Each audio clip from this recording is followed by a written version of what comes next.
Music by Manoj Vikas।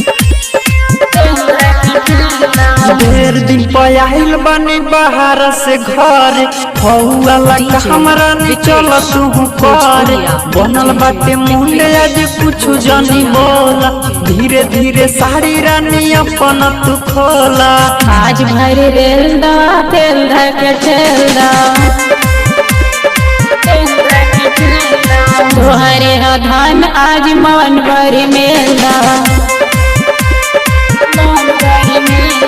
ढेर दिन पयाहिल बनी बाहर से घर फौआ लगा हमरा नहीं चल तू कर मुंड बाटे बनल आज कुछ जानी बोला धीरे धीरे साड़ी रानी अपन तू खोला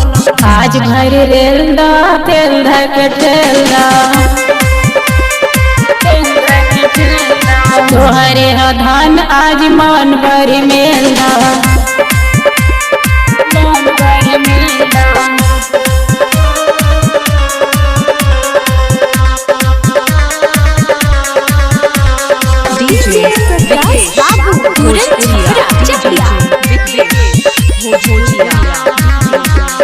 लगता मुआई देव हम के बलाम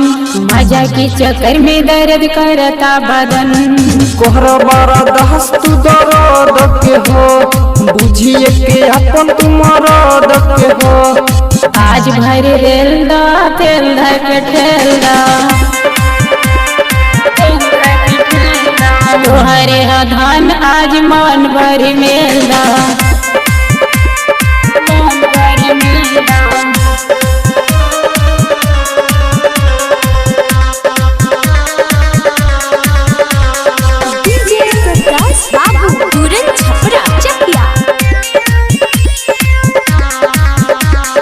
संजय स्नेही अब छोड़ देना हो प्रतिभा खेत जौन कोड़ देना हो अरविंद मांजर जली है भरते जल्दी से बंद कर घर के गेट आज भर रेल दा तेल धक ठेल दा तोहरे धान आज मन भर मेला ढेर दिन पयाइल बनी बाहर से घर हौआ लगा हमरा नहीं चल तू पर मुंड बाटे बनल आज कुछ जानी बोला धीरे धीरे साड़ी रानी अपन तू खोला आज भर रेल दा तेल धक ठेल दा तोहरे धान आज मन भर मेला।